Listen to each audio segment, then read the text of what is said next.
마태복음 24장 30절입니다.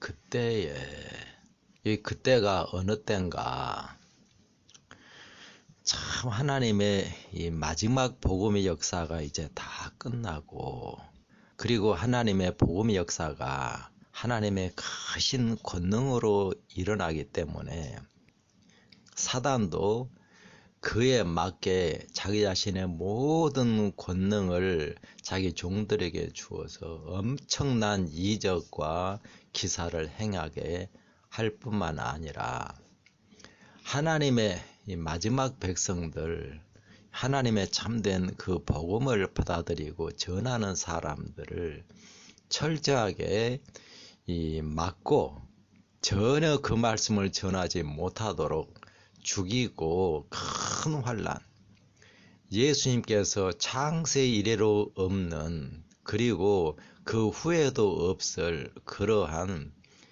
어마어마한 환난 속으로 하나님의 백성들을 몰아넣는다고 말씀을 하셨어요. 그 마지막 전쟁을 계시록 16장에서는 아마겟돈 전쟁이라고 합니다. 사단이 이제 온 세상 군대 그 권력자들을 전부 다 끌어모아서 하나님의 백성들이 있는 그 시온산으로 그들을 모으게 하고, 그리고 하나님의 이 백성들을 철저하게 완전히 한 명도 남김없이 전부 다 죽이려고 온 힘을 다 기울이도록 그렇게 하는 그런 상황입니다. 그래 잠깐만 더 지나도 하나님의 백성들은 하나도 남김없이 다 죽을 것만 같은 그런 위기의 상황에 드디어 하늘의 징조가 보여 하늘의 권능들이 흔들리는 것입니다. 태양이 빛을 갑자기 내질 않게 되고, 달이 핏빛처럼 되고, 별들이 떨어지고, 이런 역사가 그들의 눈앞에서 일어나면 그들의 모든 관심이 하늘로 쏠리게 되고, 그러면서 그게 바로 예수님이 오시는 징조다 하는 걸 깊이 느끼면서 이 하나님께서 그들의 마음에 참 두려운 마음이 들도록 역사를 하세요. 너무나 두려워서 이제는 하나님의 백성들을 죽이려고 했었던 그런 광분했었던 그런 마음이 완전히 돌아서서 지금까지 자신들을 이 하나님의 말씀이라고, 하나님을 이 대적하는 자들은 이 마지막 하나님의 백성들이라고, 그들을 완전히 죽여버려야 우리들이 산다고, 그렇게 그들에게 잘못 믿도록 만들어서 하나님의 마지막 사업을 막고 그 백성들을 온 힘을 다해서 죽이려고 했잖아요.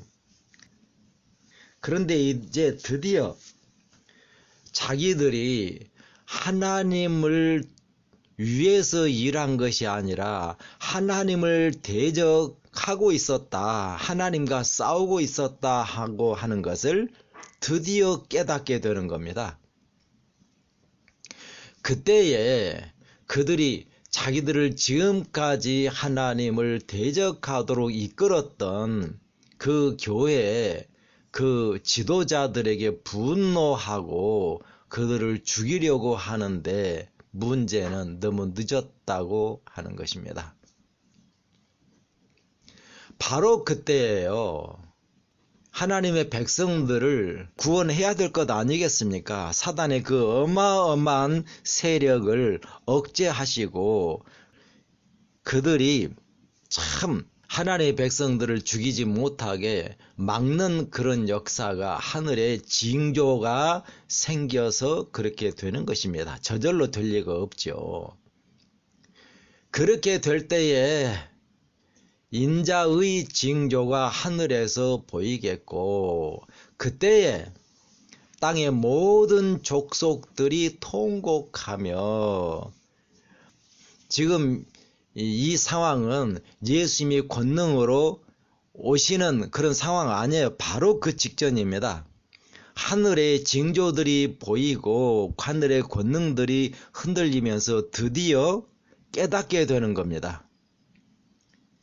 그들의 양심이 각성해서 깨닫게 되는 게 아니에요. 하나님 은혜로 깨닫게 되는 게 아닙니다. 하나님의 권능이 나타나니까 어쩔 수 없이 자기들이 하나님을 참으로 대적하고 하나님과 싸웠다고 하는 것을 드디어 알게 되는 것이죠. 그러니까 어떤 사람들은 자기들을 사단의 거짓말로 이끌었던 그들을 죽이려고 하고, 어떤 사람들은 심히 통곡하고 그렇게 되는 거예요. 왜냐하면 다 자기들 다 망하게 생겼잖아요.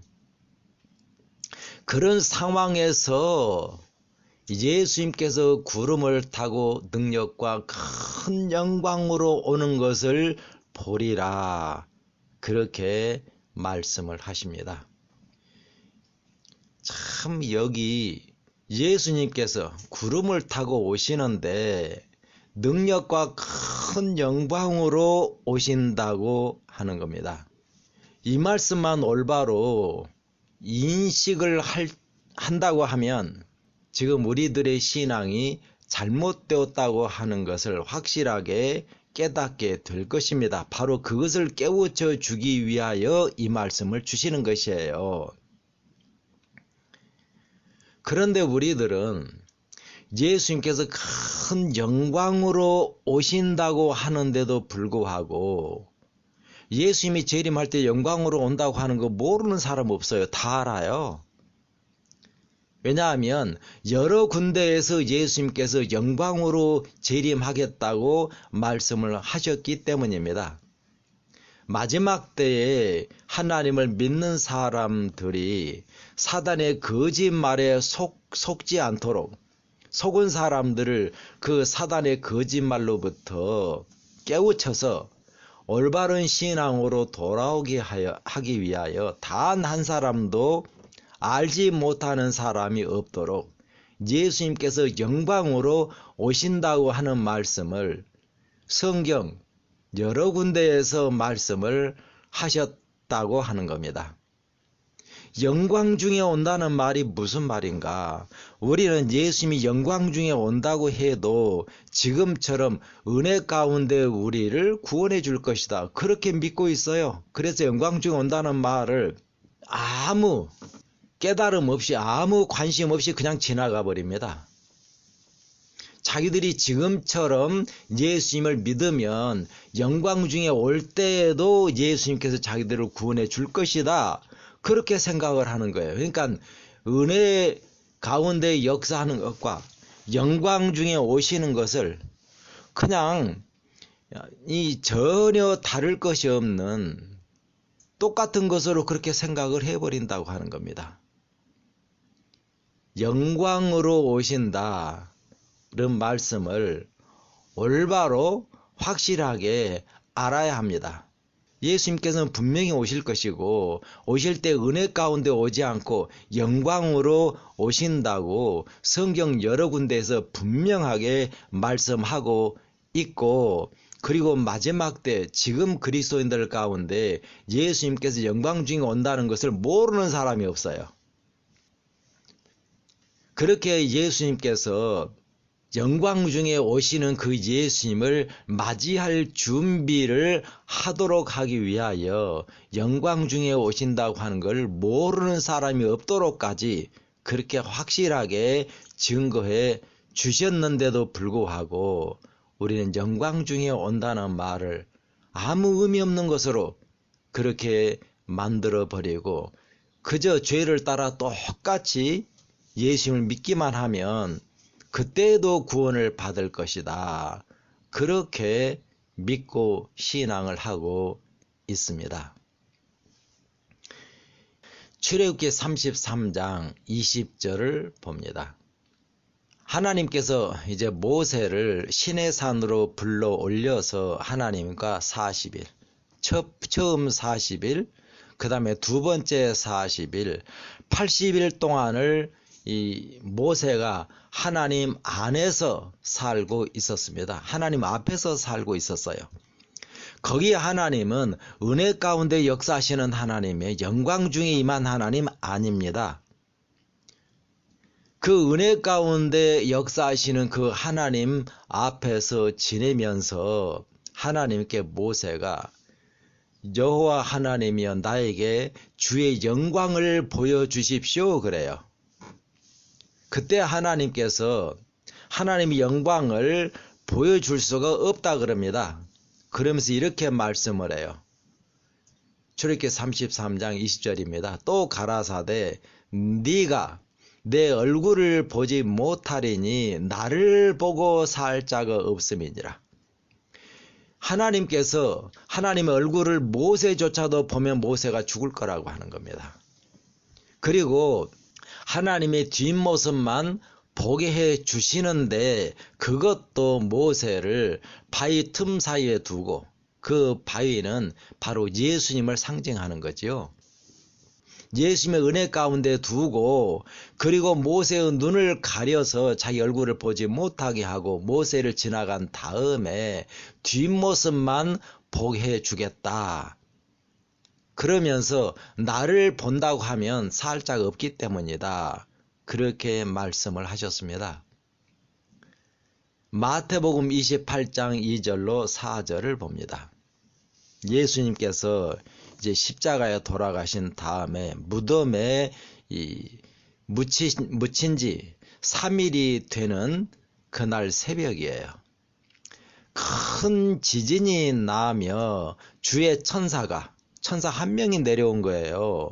주의 천사가 하늘로서 내려와 돌을 굴려내고 그 위에 앉았는데 그 형상이 번개 같고 그 옷은 눈같이 희건을 수직하는 자들이 저를 무서워하여 떨며 죽은 사람같이 되어버렸더라. 예수의 무덤을 지키기 위하여 로마 군대 그 군대들을 보내서 예수의 무덤을 지키게 했습니다. 그 군인들이 이 천사가 자기의 모든 영광으로 나타난 것도 아니에요. 그런데 그 천사가 자기의 모습을 완전히 드러내는 것도 아닌데 그 옷이 눈같이 희고 그리고 그 형상이 번개 같은 그 천사 한 명의 천사의 그 모습을 보고는 전부 다 무서워하면서 죽은 사람 같이 되어버렸다고 하는 거예요. 천사가 한 사람이 왔는데 그것도 완전히 자기의 모든 영광을 다 보여준 것도 아닌데 죽은 사람처럼 되어버렸다. 그렇게 말씀을 하고 있습니다.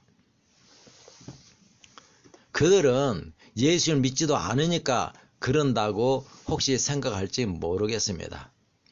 다니엘서 10장 8절입니다. 다니엘에게 예수님께서 그 제사장의 모습, 그 제사장은 은혜 가운데 역사하시는 분이세요. 그 제사장의 모습을 계시 가운데 다니엘에게 보여주십니다. 그때에 다니엘 자신에게 일어난 일을 이렇게 말씀을 합니다. 다니엘서 10장 8절이에요. 그러므로 나만 홀로 있어서 이 큰 이상을 볼 때에, 그러니까 예수님 대사장의 그 모습을 볼 때 그 말이에요.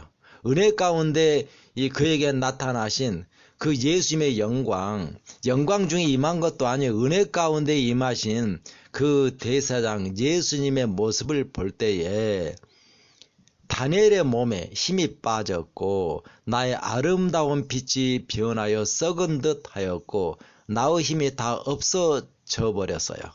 죽은 자 같이 되어버렸다고 하는 겁니다.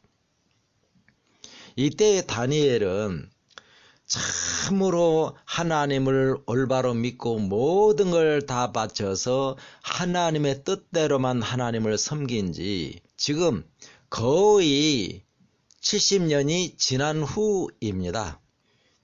다니엘은 참으로 성화되고 완전히 성화된 참으로 거룩해진 그 상태에서 대사장 예수님, 은혜 가운데 역사하시는 그 예수님을 보았는데 죽은 자처럼 되어버렸다고 하는 거예요. 이렇게 예수님 안에서 참으로 거룩해진 다니엘조차도 영광 중에 임하신 예수님 아니에요. 은혜 가운데 역사하시는 제사장의 모습을 보고는 죽은 자처럼 되어버렸다고 하는 겁니다. 계시록 1장 17절도 같은 말씀을 해요.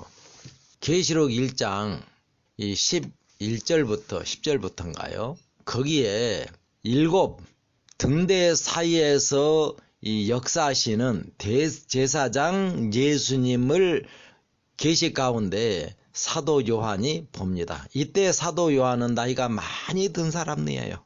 아마도 적어도 80세 이상 되었을 것입니다. 이제 죽을 날이 얼마 남지 않았던 그때입니다. 그러니까 요한이 예수님을 믿고 참으로 믿음을 사는 가운데 그의 생에 막바지란 말입니다. 예수님의 은혜 가운데 참으로 성화되고 거룩해진 사람이라는 뜻이에요. 그런데 이 연약한 육신을 가진 그 육신 가운데에서 예수님의 그 영광스러운 은혜 가운데 역사하시는 그 모습이에요. 은혜 가운데 역사하시는 그 모습만 보아도 내가 볼 때 그 발 앞에 엎드러져 죽은 자같이 되어버렸다.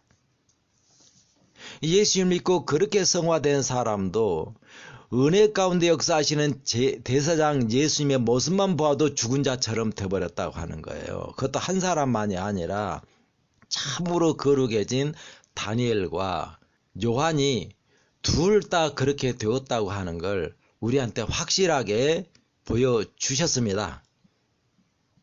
이런 말씀을 왜 이 성경에 기록해 놓았겠어요? 그건 죄가 있는 상태에서는 영광 중에 오시는 예수님을 맞이할 수 없다. 영광 중에 오신 그 예수님을 보면 다 죽어버린다. 그걸 확실하게 가르쳐 주기 위하여 그렇게 다니엘의 경험, 사도 요한의 경험까지 우리에게 확실하게 말씀하고 있는 겁니다. 그럼 예수님 재림할 때에 예수님을 믿는다고 하면서도 무조건 은혜 가운데 구원을 받는다. 영광 중에 오셔도 은혜 가운데 자기들을 구원해 줄 것이다. 그러면서 사단의 거짓말을 믿고 죄가 아직도 그 속에 있고 죄를 따라 살았던 그 사람들이 어떻게 될 건가? 계시록 6장 16절에서 확실하게 말씀을 하고 있습니다. 이 말씀을 하는 사람들이 땅의 왕들, 왕족들, 그리고 부자들, 자주자들, 종들, 바로 그 사람들이 땅에 속한 사람들이라 그 말입니다. 다시 말하면 하나님을 믿는 사람들이란 말이에요. 산과 바위에게 이르되 물이 위에 떨어져 보좌에 앉으신 지의 낯에서와 어린 양의 진노에서 우리를 가리오라. 그 진노의 큰 날이 이르렀으니 누가 그 앞에 설 수 있겠느냐? 자기들도 그 앞에 서지 못하는데 누가 설 수 있겠느냐? 그렇게 이들이 산과 바위에게 자기 위에 떨어져서 예수님의 진노, 영광에서 가려달라고 하는 겁니다. 그 진노가, 그 영광이 너무나 두려워서 감히 그것을 볼 수조차도 없었다고 하는 거예요. 이게 바로 예수님이 재림할 때의 진짜 모습입니다. 예수님이 재림할 때 그 영광을 보고 모든 족속이 통곡하며 라고 이해가 되는데 그 예수님의 영광을 보기 전입니다. 하늘에 예수님의 재림하시는 그 징조 가운데 하나님께서 이 역사를 하시니까 하나님의 그 모습, 하나님의 역사가 너무 두려워서 울며 통곡하는 일이 생긴다고 하는 거예요. 그들이 하나님의 마지막 백성을 완전히 죽이려고 하는 위기의 상황이에요. 그래서 예수님이 영광 가운데 오기 전에 먼저 그들의 손부터 막아야 할 필요가 있었다고 하는 것입니다. 그렇게 그들의 손을 막는 그런 하늘의 권능들이 흔들리는 그 징조를 볼 때 마음에 강하게 두려움이 생기는 겁니다. 계속해서 하나님을 대적했으니 어찌 두렵지 않겠습니까? 예수님께서 재림하시는 그 징조, 하늘의 권능들이 흔들리는 그 징조를 보면서 그 마음에 너무나 두려운 마음이 생기고 그래서 그들이 통곡하는 것이에요. 우리들이 지금까지 잘못 믿었구나. 나는 망했구나. 누가 그래요? 사단의 거짓말을 믿고 재림할 때에도 은혜 가운데 구원해 줄 것이다. 그렇게만 믿어왔던 사람들이 그렇게 통곡을 한다는 말입니다. 그리고 참으로 예수님의 영광 중에 나타나면 뭐 통곡할 새도 없어요. 너무나 두려워서 산과 바위에게 떨어져서 예수님의 그 영광에서 가려달라. 그래서 그들은 그 영광으로 다 죽임을 당합니다.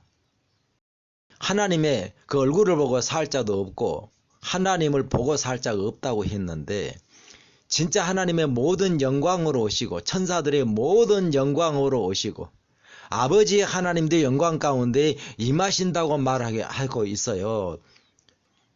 계시록 6장 16절에 보호자에 앉으신 이는 아버지 하나님이에요. 그리고 어린 양 예수님이죠. 그러니까 아버지 하나님의 영광, 예수님의 영광, 모든 천사들의 영광, 그러기 때문에 큰 영광이라고 말씀하고 있어요. 큰 영광으로 오실 때에 그 영광을 보고 살 자가 없단 말입니다. 그 앞에 설 수 있는 사람들은 예수님의 은혜의 역사로 말미암아 그 속에 죄가 다 해결된 그 사람들이 택한 자예요.